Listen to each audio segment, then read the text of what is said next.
নমস্কার। আজকে আমরা শুনব শ্রী শ্রী সারদা মায়ের অমৃত কথা। জ্ঞানদায়িনী শ্রী শ্রী মা। শ্রী শ্রী মা তার গৃহীভক্ত এবং সন্ন্যাসী সন্তানদের বিভিন্ন প্রশ্নের উত্তর কত সহজ সরলভাবে দিয়েছেন তা আমরা এখানে বর্ণিত বিভিন্ন ঘটনার থেকে জানতে পারব। জনৈক সাধু একবার কাশীতে তপস্যা করতে গিয়েছিলেন। সেখান থেকে স্বামী শান্তানন্দ মারফত মাকে জিজ্ঞাসা করে পাঠান যে কতদিনে ভগবানের কৃপা হবে। মা সে কথা শুনে গম্ভীর হয়ে বলেন, তাকে লিখে দাও যে তপস্যা করছো বলেই যে ভগবানের কৃপা হবে এমন নয়। আগে ঋষিরা ঊর্ধ্বপদে হেট মুন্ডু হয়ে নিচে আগুন জ্বেলে হাজার হাজার বছর কত তপস্যা করত। তাতে কখনো কারো উপর কৃপা হতো, আবার কখনো বা হতো না। সবই তার দয়ার উপর নির্ভর করে। ভাব ঘনীভূত হওয়ার আগেই ঈশ্বরের কৃপা লাভ করিয়ে দেওয়া সম্বন্ধে মা অরূপানন্দ স্বামীকে বলেছেন, ভগবান বালক স্বভাব। কেউ চায় না তাকে দেবে, কেউ চায় তাকে দেবে না, সব খেয়াল।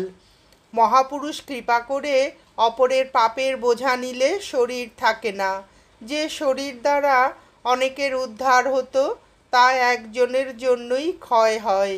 রাসবিহারী মহারাজের এ কথা সমর্থন করে মা বলেছেন, হ্যাঁ, তার শক্তিও কমে যায়। যে সাধন তপস্যার শক্তির দ্বারা অনেকের উদ্ধার হতো তা একজনের জন্যই ক্ষয় হয়ে যায়।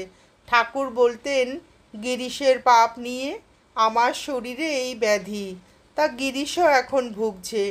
রাসবিহারী মহারাজ মাকে প্রশ্ন করলেন, মা, কেউ চাইছে কিন্তু পাচ্ছে না, আবার কেউ না চাইলে তাকে দিচ্ছেন। এই কথার উত্তরে শ্রীমা বললেন, ঈশ্বর বালক স্বভাব কি না? কেউ চাচ্ছে তাকে দিচ্ছেন না, আবার কেউ চায় না তাকে সেধে দিচ্ছেন। হয়তো তার পূর্বজন্মে অনেক এগোনো ছিল, তাই তার ওপর কৃপা হয়ে গেল। জনৈক সন্ন্যাসী তার স্বপ্ন দর্শনের কথা বলে মায়ের কৃপা ভিক্ষা করায়। কেন ওইটুকু পেয়েছ তাই ধরে থাকো না কেন? মনে ভাববে আর কেউ না থাক, আমার একজন মা আছেন। ঠাকুর যে বলে গেছেন এখানকার সকলকে তিনি শেষ দিনে দেখা দেবেনই, দেখা দিয়ে সঙ্গে নিয়ে যাবেন। দীক্ষিত স্ত্রীভক্তকে প্রার্থনার শিক্ষা। মা বললেন, এইভাবে ঠাকুরের কাছে প্রার্থনা করতে হয়, ঠাকুর, আমার পূর্বজন্মের ইহজন্মের কুকর্মের ভার তুমি নাও। এখন যারা মায়ের কৃপা পাচ্ছে তারা ভাগ্যবান। এরপর যারা আসবে তারা কি ভগবানের কৃপা পাবে? স্বামী অরূপানন্দের এই কথায় মা বলেন, সে কি, তা হবে না। ভগবান সর্বত্র সব সময় রয়েছেন, ঠাকুর রয়েছেন, তার কৃপায় হবে। অন্য সব দেশে হচ্ছে না। জনৈক ভক্ত যুবক ভগবানের প্রতি অভিমান করে মাকে পত্র লিখেছিল। পরে ছেলেটি সাক্ষাৎ করতে এলে মা তাকে বলছেন, এমন যে জল যার স্বভাব নিচের দিকে যাওয়া তাকেও সূর্য কিরণ আকাশে টেনে তোলে, তেমনি মনের তো স্বভাবই নিচুর দিকে ভোগে, তাকেও ভগবানের কৃপা ঊর্ধ্বগামী করে। ধ্যান জপ প্রসঙ্গে ঠাকুরের ছবি দেখিয়ে মা বলছেন, ঠাকুরের কৃপা না হলে কিছুই হবে না। নাগমশাই বলতেন, বাপের চাইতে মা দয়াল। দক্ষিণেশ্বরে ভাবী সন্ন্যাসীদের বেশি আহার গ্রহণ তাদের ভবিষ্যতের আধ্যাত্মিক উন্নতির পক্ষে বিঘ্নকর। ঠাকুরের এই কথার উত্তরে মা বলেছিলেন, আমার ছেলেদের ভবিষ্যৎ আমিই দেখব, সেই জন্য কোনো ভয় নাই। বোধগয়া মঠের ঐশ্বর্য, সাধুগণের সুখ সুবিধা দেখে তার নিঃসম্বল পরিব্রাজক সন্তানদের কথা মনে পড়ায় মা কেঁদে আকুল হয়েছিলেন। তাই পূজনীয় যোগিন মা একদিন মাকে দেখিয়ে তার সন্তানদের বলেন, মঠ আশ্রমাদি সবই মায়ের কৃপায়। শ্রীমা বলতেন, ঠাকুর, আমার ছেলেদের একটু মাথা রাখবার জায়গা করো, দুটি খাবার সংস্থান করো। বেলুর মঠে মা দুর্গার আরাধনার পর শ্রীমার ব্যাকুল প্রার্থনা, বাছাদের সর্বপ্রকারে কল্যাণ সুখ শান্তি লাভ হোক মা দুর্গার কৃপায়। একবার 7-8 বছরের একটি ছেলের দীক্ষার কথা উঠলে মা বলেন, এখন ছেলে মানুষ, এখন কি দীক্ষা হয়? ছেলেটি ভক্ত, বেঁচে থাক, ভক্ত দাস হোক। দূর দেশ থেকে আগত একটি ছেলেকে মা অসুস্থ শরীরে ঠাকুরের জন্মতিথিতে দীক্ষা দিলে অন্যেরা আপত্তি করে। তখন মা বলেন, কত কষ্ট করে এসেছে, বহু দূর থেকে, অসুস্থ শরীর, পরে কি হয় বলা যায় না। নিরাশ করতে পারলুম না, তাই আজই দীক্ষা দিলুম। ঠাকুরের কৃপায় তার মনোবাঞ্ছা পূর্ণ হলো। জনৈক সম্ভ্রান্ত মহিলা কর্মবিপাকে বিপদগামী হলেন। পরে নিজের ভুল বুঝতে পেরে অনুতপ্ত হয়ে মায়ের কাছে এসে সংকুচিত হয়ে বললেন, মা, আমার উপায় কি হবে? আমি আপনার কাছে এই পবিত্র মন্দিরে প্রবেশ করবার যোগ্য নই। মা তার গলা জড়িয়ে বলেন, এসো মা, ঘরে এসো। পাপ কি তা বুঝতে পেরেছ? অনুতপ্ত হয়েছ? এসো, আমি তোমাকে মন্ত্র দেব। ঠাকুরের পায়ে সব অর্পণ করে দাও, ভয় কি? জনৈক ভক্ত একবার মায়ের কাছে দুঃখ করে যে এমন মা পেয়েও তার কিছুই হলো না। মা তাকে অভয় দিয়ে বলেন, ভয় কি বাবা? সর্বদাই জানবে যে ঠাকুর তোমাদের পেছনে রয়েছেন, আমি রয়েছি। আমি মা থাকতে ভয় কি? ঠাকুর যে বলে গেছেন, যারা তোমার কাছে আসবে আমি শেষকালে এসে তাদের হাতে ধরে নিয়ে যাব। যে যা খুশি করো না কেন, যেভাবে খুশি চলো না কেন, ঠাকুরকে শেষকালে আসতেই হবে তোমাদের নিতে। ঈশ্বর হাত পা ইন্দ্রিয়াদি দিয়েছেন, তারা তো তাদের খেলা খেলবেই। একবার উদ্বোধনের কর্মী চন্দ্রমোহন দত্ত মাকে বলেন যে অত দূর দূরান্ত থেকে লোকে দেবী জ্ঞানে শ্রীমাকে দর্শন করতে আসে, কিন্তু মাকে সব সময় দর্শন করেও তার শ্রীমাকে নিজের ঘরের বৃদ্ধা ঠাকুমার মতো মনে হয়। তিনি কিছুই বোঝেন না কেন। মা তাকে বলেন, চন্দ্র, তুমি বেশ আছো, আমাকে তোমার বোঝবার দরকার নাই। বারবনিতাদের তার কাছে আসতে বারণ করা হলে শ্রীমা বলেন, ওদের যদি আসতে না দাও আমি এখানে থাকবো না।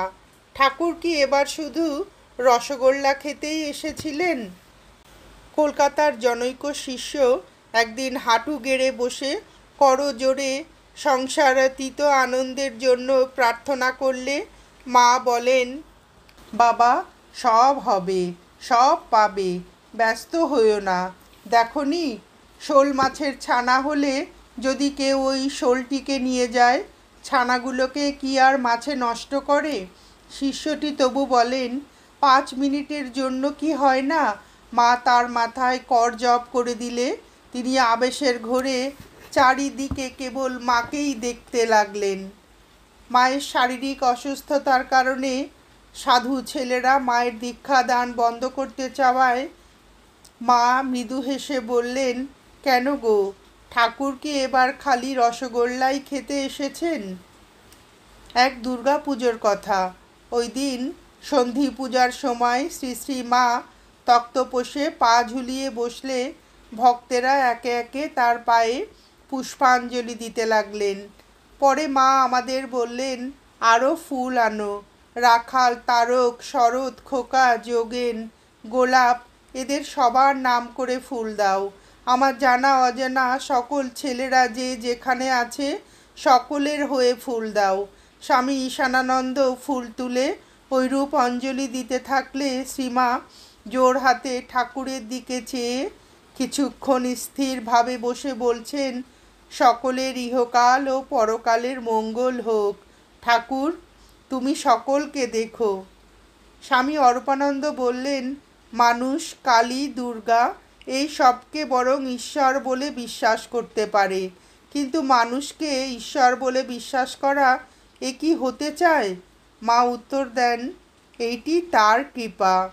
জনৈক ভক্তকে মা অভয় দিচ্ছেন, তোমাদের কি ভয়?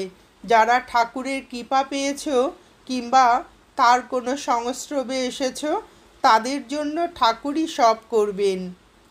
উদ্বোধনে থাকলে মা নিত্য গঙ্গা স্নান করতেন। একদিন স্নান করে ঘাটের পাণ্ডা ব্রাহ্মণকে একটি কলা, একটি আম ও একটি পয়সা দিয়ে মা বললেন, ফল আমি দিলুম বটে, কিন্তু দানের ফল তোমার। যুবক ভক্ত সুরেশ ঘোষ ছাত্রা অবস্থায় অপ্রত্যাশিতভাবে মায়ের অহেতুকী কৃপা লাভ করেন। তখন তার পাঠ্যবস্থা, মেসে থাকেন, ধ্যান জপ করার নানা প্রতিবন্ধকতা আছে। সুতরাং সময় মতো জপ ধ্যান না করতে পারলে কোনো পাপ হবে কি না জিজ্ঞাসা করায় মা বলেন, না, পাপ আবার কিসের? স্নান করে ঠাকুরকে প্রত্যহ প্রণাম করবে, প্রত্যেক কাজে তাকে স্মরণ করবে, এতেই জপ ধ্যানের কাজ হবে। আর যখন সময় পাবে এক মনে তার কাছে প্রার্থনা করবে। ভক্ত বলেন, সন্ধ্যা আহ্নিক যারা করেন তারা সাধারণত স্নান করে পবিত্রভাবে করেন, কিন্তু তার দ্বারা তো আর তা সম্ভব হবে না। মা বললেন, খুব ভোরে আর রাত্রে ঘুমোবার আগে যা পারো তাই করো। ধ্যান জপ করা তাকে লাভ করবার জন্য, তার কৃপা পেয়েছ বলেই এখানে এসেছ। জনৈক পৌর ভদ্রলোক তার সদ্য সন্তান শোক পাওয়া মেয়েকে সান্ত্বনা দানের জন্য মায়ের কাছে নিয়ে এলে মেয়েটি মায়ের পাদস্পর্শ করতে গেল। মা প্রথমে অশৌচ বলে তাকে পাদস্পর্শ করতে দিতে কুণ্ঠিত হওয়ায় মেয়েটি দুঃখ পায়। পরক্ষণেই মা তা বুঝতে পেরে সব সংস্কারের ঊর্ধ্বে গিয়ে তাকে পাদস্পর্শের অনুমতি দেন। বলেন, আহা, বাছা বড় ব্যথা পেয়ে আমার কাছে এসেছে সান্ত্বনা পাবে বলে। আমি তোমার মনে কি কষ্ট দিলুম, তা হোক অশৌচ। এসো মা, আমার পায়ে হাত দিয়ে প্রণাম করো। জনৈক অল্পবয়স্কা স্ত্রীভক্ত মাকে চিঠিতে জানিয়েছে তার মার দর্শন ও কৃপালাভের বাসনা, কিন্তু শ্বশুর শাশুড়ি তাকে আসতে দিচ্ছেন না। শুনে মা তাকে লিখতে বললেন, মা, তোমার এখানে আসিবার আবশ্যকতা নাই। যে ভগবান বিশ্ব ব্রহ্মাণ্ড জুড়িয়া রহিয়াছেন, তুমি তাহাকেই ডাকো, তিনিই তোমাকে কৃপা করিবেন। ঠাকুর ভক্তদের মনের সব বাসনা পূর্ণ করলে ভক্ত মনের কুবাসনা নিয়ে বিপদ হবে। এই প্রসঙ্গে মায়ের অভয় বাণী, তোমাদের সে ভয় নেই। তোমাদের যা দরকার যাতে ভালো হয় ঠাকুর তাই দেবেন। তোমরা যা করছো করে যাও, ভয় কি, আমরা তো রয়েছি। জনৈক ভক্তকে উপলক্ষ করে শ্রীমা বলছেন, দেখো মা, শরণাগত হয়ে পড়ে থাকতে হয়, তবে তো তার কৃপা হয়। ভক্তদের প্রতি মায়ের বড়া ভয়। ভয় কি, সর্বদা জানবে তোমাদের পেছনে একজন আছেন। যতদিন এ শরীর আছে আনন্দ করে চলে যাও।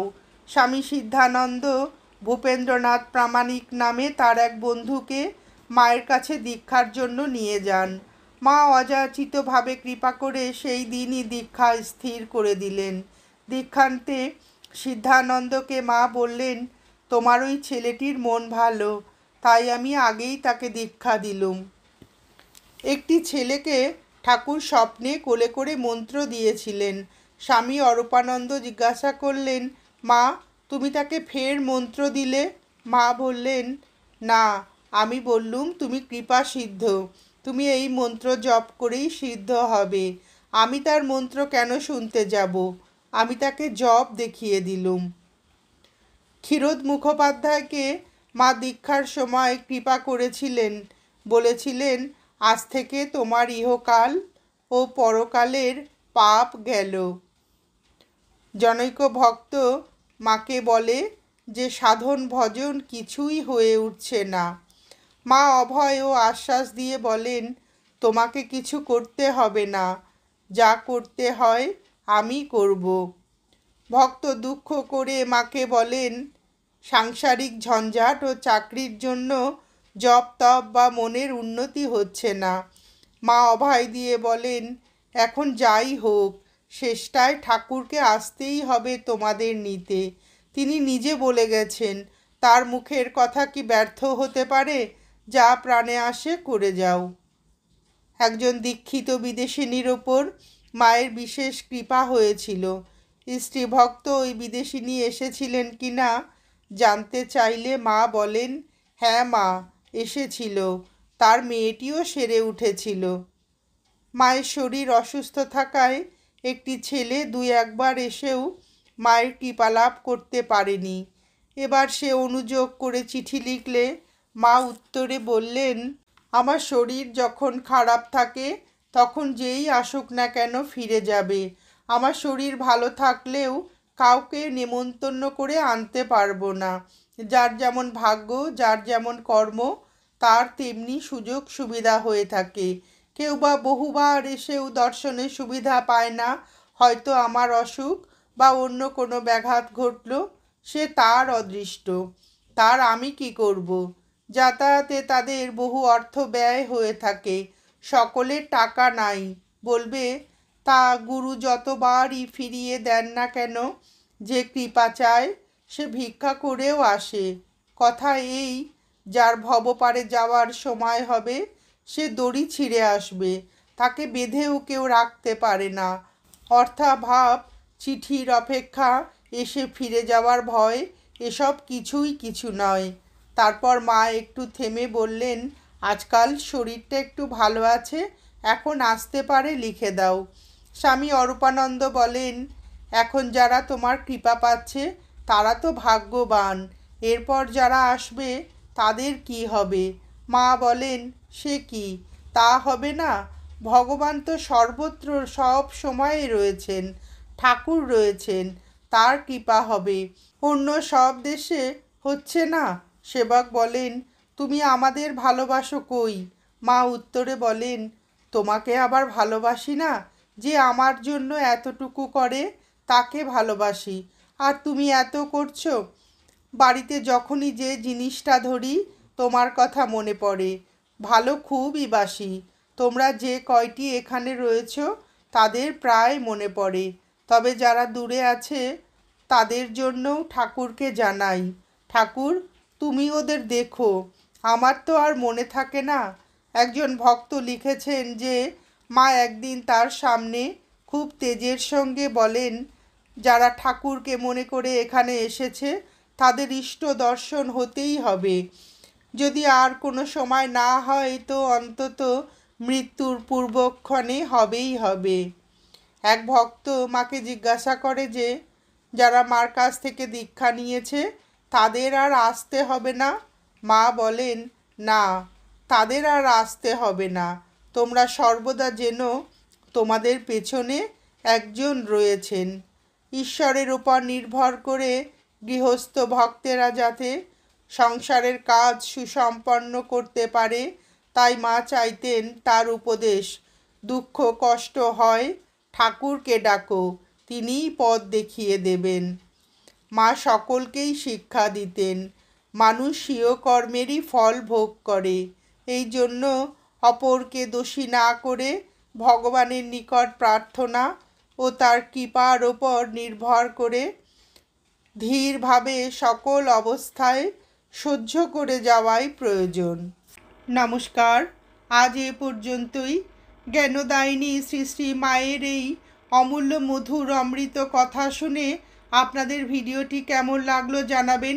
শ্রী শ্রী ঠাকুর, শ্রীমা ও স্বামীজির আশীর্বাদ আপনাদের সকলের মাথার ওপর অঝোর ধারায় বর্ষিত হোক, এই প্রার্থনা করে ভিডিওটি শেষ করছি।